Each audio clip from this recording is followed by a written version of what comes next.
Alors, pour la paracha, donc, Pinas, la lecture de la Haftara se fait dans un roi Melachim, chapitre 18, verset 46, jusqu'au chapitre 19, verset 21.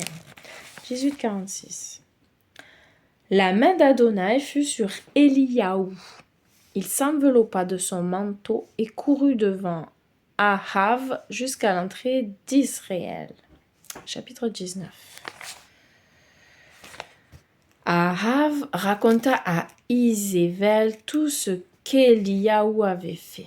Et comme il avait passé tous les prophètes au fil de l'épée.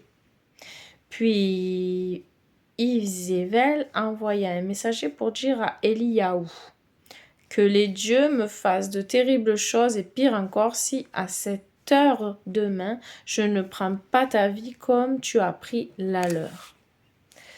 Voyant cela, il se leva et s'enfuit pour sauver sa vie. Lorsqu'il arriva à Beersheba, en Yehuda, il y laissa son serviteur et lui continua un jour de plus dans le désert jusqu'à ce qu'il arrive à un guené, je sais jamais. C'est pas quelque chose qui est dans ma bouche habituellement. Alors, il s'assit dessous et pria pour sa mort. Assez, dit-il. Maintenant, Adonai, prends ma vie. Je ne suis pas meilleur que mes ancêtres. Puis, il s'étendit sous le genêt et s'endormit. Soudain, un ange le toucha et lui dit: « Lève-toi et mange !» Il regarda, et là, près de sa tête, se trouvait un gâteau cuit sur des pierres chaudes et une cruche d'eau.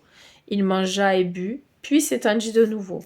L'ange revint une seconde fois, le toucha et dit: « Lève-toi et mange, sinon le voyage sera trop long pour toi. » Et c'est pas « lève-toi et marche »,« lève-toi et mange ». Il se leva, mangea et but. Encore une fois, donc.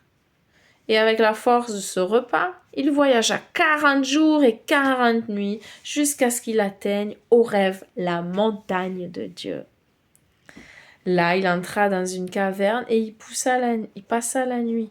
Puis la parole d'Adonai lui fut adressée. Il lui dit: « Que fais-tu ici, Eliyahu ?» Il répondit: « J'ai été très zélé pour Adonai, le Dieu des armées, car le peuple d'Israël a abandonné ton alliance, abattu tes autels et passé les prophètes au fil de l'épée. Et maintenant, je suis le seul qui reste, et ils me poursuivent pour me faire aussi périr. » Il dit: « Sors et tiens-toi sur la montagne devant Adonai. » Et immédiatement Adonai passa. Une forte rafale déchira la montagne et brisa les rochers en morceaux devant Adonai. Mais Adonai, il n'était pas dans le vent.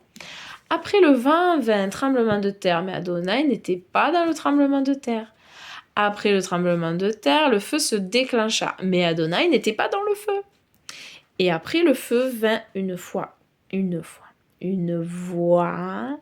calme et feutrée. Lorsqu'Eliyahu l'entendit, il se couvrit le visage de son manteau, sortit et se tint à l'entrée de la caverne. Puis une voix vint à lui et dit: « Que fais-tu ici, Eliyahu ?»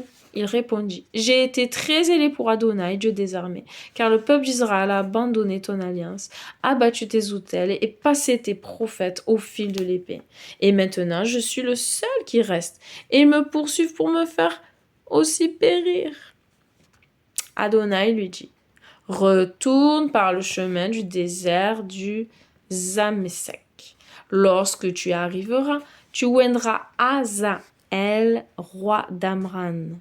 Tu oindras aussi Yehu, fils de Nimshi, roi d'Israël, et tu oindras Elisha, fils de Shaphat, d'Avel Mehola, comme prophète après toi. Yehu fera périr quiconque échappera à l'épée de Yazaël, et Elisha fera périr quiconque échappera à l'épée de Yehu. Cependant, j'en épargnerai 7000 en Israël, tout genou qui n'aura pas plié devant Baal, et toute bouche qui ne l'aura pas baisé. » Et il partit et trouva Élisha, fils de Shaphat. Il labourait avec 12 12 jougs de bœuf. Lui-même était derrière le 12e. Eliaou se dirigea vers lui et jeta son manteau sur lui. Il laissa les bœufs, courut après Eliaou et dit: laisse-moi, je te prie, embrasser mon père et ma mère pour leur dire au revoir. Puis je te suivrai. Il répondit: va, mais reviens à cause de ce que je t'ai fait. Élisha s'éloigna, puis il prit un joug des bœufs, les égorgea, cuisina leur viande sur les jougs en bois des bœufs et la donna à manger au peuple. Et il se leva, suivit Eliaou et devint son serviteur. Et la Haftara de 1 roi, c'est 1846 à 1921. Donc c'est jusqu'à ce que j'ai lu. Voilà, c'est tout le chapitre 19. Fin. On va lire ensuite séparément dans une autre vidéo pour une lecture messianique dans la Brit Hadasha.